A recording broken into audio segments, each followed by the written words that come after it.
Добрый вечер. В эфире программа «Вильнюс. Открытая студия». Сегодня мы, как обычно, уделим внимание актуальным проблемам столицы.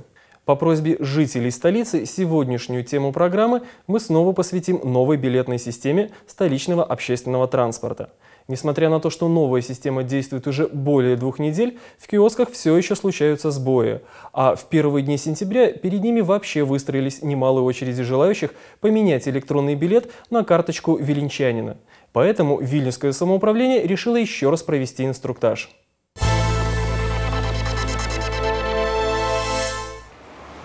Надо честно признаться, в ближайшем киоске поменять электронный билет на карточку виленчанина не удалось. Система дала сбой, пришлось искать другой киоск. Здравствуйте. Мне поменять карточку и 100 литров вложить. 30 дней билет. Теперь, когда карточка в кармане и на ней есть какая-либо сумма денег, остается определиться с билетами. Какие, за сколько и когда покупать. В зависимости от того, как часто вы пользуетесь транспортом, от этого зависит, какие билеты мы рекомендуем. Если, например, ездите редко, то можете купить талончик за 2 литра, он также действителен, как и старые, на одну поездку. Также можно в новую карточку вложить сумму денег, скажем, 10 литров, 20 литров, и тогда уже в транспорте выбрать 30 или 60 минут вы будете ехать. Для тех, кто ездит лишь по рабочим дням, подойдет проездной за 90 литров или такой же с 50% и 80% скидкой для тех, кто на нее претендует. Но и в таком случае самоуправление рекомендует про запас иметь на электронной карточке определенную сумму на случай поездки в выходные дни. Если общественным транспортом вы пользуетесь ежедневно, то тогда лучше всего покупать билет на 30 дней, полная цена которого 100 литров. Расплатиться за поездку довольно просто. Стоит лишь приложить карточку к считывающему устройству, электронному компостеру. Я пополнил карточку и буду покупать билет за 30 минут, так как моя поездка будет 30 с чем-то, 32 минуты. Стоит отметить, что существует правило 10 минут на пересадку. То есть, если вас проверяют контролеры, а после окончания действия 30-минутного или часового билета не прошло 10 минут, вас штрафовать не имеют права. Вы всегда можете проверить, сколько минут еще действительный ваш билет. Если билет отмечен, вы просто прикладываете карточку к аппарату, и вам показывает, когда он действителен. Также показывает остаток билетов и денег на карточке.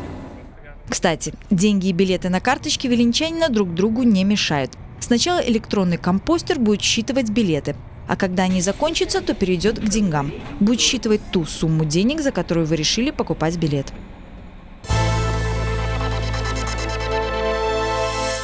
Далее в нашей студии журналист Гинас Добощинскас узнает о том, какие перспективы ожидают столичный общественный транспорт. И возможно ли вовсе отказаться от платы за проезд, как в Таллине.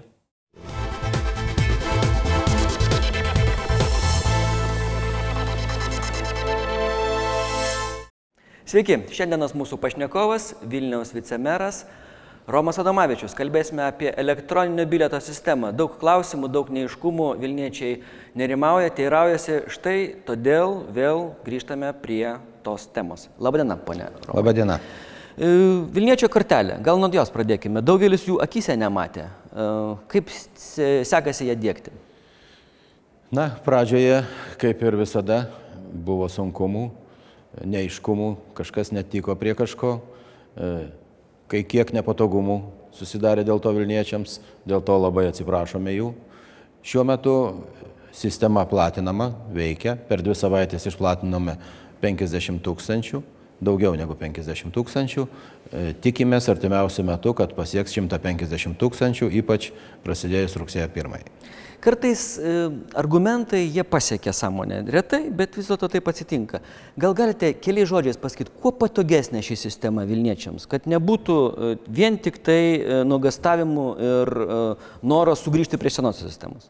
Kortelė yra patogesnė tuo, kad visų pirma tiems miestiečiams, kurie persėdavo, tokių yra 52% pagal apklausų duomenis, jiems gerokai patogiau nereikia naudoti antro bilieto, kaip kad buvo anksčiau, pirkti 2 bilietus, o užtenka vieno. Tai viena. Antra, tiems, kurie perka ilgalaikius bilietus, tai anksčiau, kaip žinia, nuo mėnesio 1 iki paskutinės dienos veikdavo šis bilietas, dabargi jisai vadinasi 30 dienų ir veikia nuo pirmojo pasižymėjimo lygiai 30 dienų, visiškai nesvarbu, kokia būtų kalendorinė diena. Tai šiuo požiūriu žymiai patogiau ir svarbiausia, kad visose transporto priemonėse, autobusuose, troleibusuose ir tikimės nuo naujųjų metų ir mikroautobusuose šis bilietas galios, nereikės papildomai pirkti jokių kitų bilietų, tame tarpe ir mikroautobusuose, kas yra labai svarbu. Daug neaiškumų kyla dėl vėlavimo. Jeigu transportas vėluoja, žmogus turi nusipirkęs, tarkim, 30 minučių trukmės bilietą, kaip jį nuraminti, kad jo staiga kontrolė, kuri yra griežta Vilniaus mieste, nenubaus? Na, visų pirma, reikėtų vadinti bilietus ne 30, o 40 ir ne 60, o 70 minučių, kadangi yra pridėta 10 minučių persėdimo laikotarpiai. Tai tas yra labai svarbu suvokti. Antra, jeigu transporto priemonė atsilieka nuo grafiko dėl įvairių priežasčių, kamščių, gedimų ar kokių nors kitokių, keleivis nepajus jokių nepatogumų, jis už tai neatsakingas ir jam nebus jokių problemų. Gerai, o jeigu, tarkim, neveikia toji sistema arba komposteris, dar turbūt galios iki naujų metų senieji papiriniai bilietėliai, tuomet reiktų pirkti bilietą iš vairuotojo? Ne, nereikia pirkti bilieto iš vairuotojo. Tiesiog turėti Vilniečio kortelę, joje turi būti bilietas, o tai, kad sistema nepriima dėl įvairių sutrikimų, tai taip pat nekelia problemų jokių keleivių. Į tai visada bus atsižvelgta ir nebus jokių pasiekmių. Kokios nuolaidos ir kokios lengvatos yra žmonėms, kurie turi teisę jas pretenduoti? Na, dvi yra pagrindinės lengvatų rūšys, tai yra 50% lengvata arba pusę bilieto reikia tik tai pirkti, mokėti, ir 80% lengvata, tai mokėti tik 20%. Šią lengvatą naudojasi moksleiviai, studentai. Bilietas kainuoja 20 litų ir jie visą mėnesį gali važinėti visomis transporto rūšimis.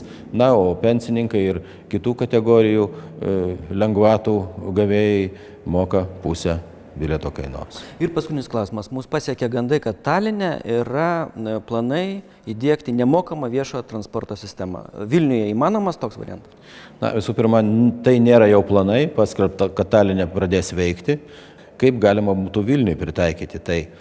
Be abejo, kad Vilnius ir Talinas, Lietuva ir Estija gerokai skiriasi. Tai visų pirma, miestai skiriasi. Gyventojų skaičiumi, plotų 2,5 karto Talinas mažesnis ir visų transporto priemonių linijų ilgių, kas taip pat sudaro didelę įtaką. Ir be abejo, teisės aktais, kurie šiuo metu veikia Estijoje. Pas mus situacija kol kas yra nepalanki, tačiau mes labai mąstome ir tikimės, ir esu jau diskutavęs su daugeliu specialistų, iš tikrųjų daug motyvų yra, kad galima būtų vilniečius, turinčius Vilniečio kortelę, vežti viešojo transportu nemokamai. Dėkui Jums, kalbėjome su Vilniaus vicemeru Romu Adomavičiu.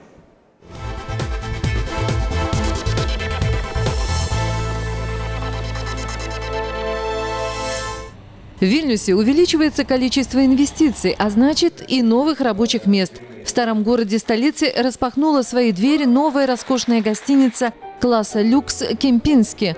А у вокзала открылась еще одна гостиница «Комфорт». Сегодня же дан старт строительству нового торгового центра IKEA. Этот объект привлек 370 миллионов литов инвестиций и будет построен к 2013 году. Предполагается, что IKEA-центр позволит создать 200 новых рабочих мест.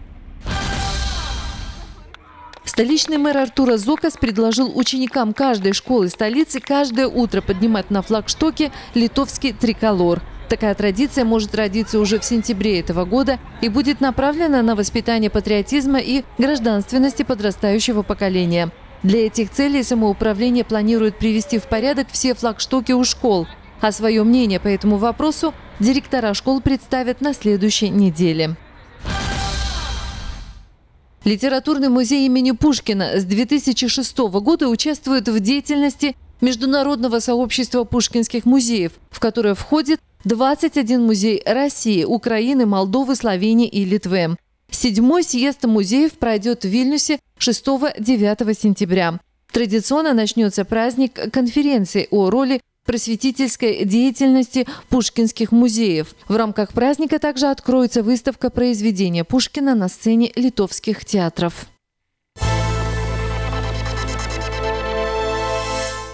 Итак, время передачи «Вильнюс. Открытая студия» подошло к концу. Увидимся ровно через неделю в то же время. С вами был Максим Козлов. До свидания.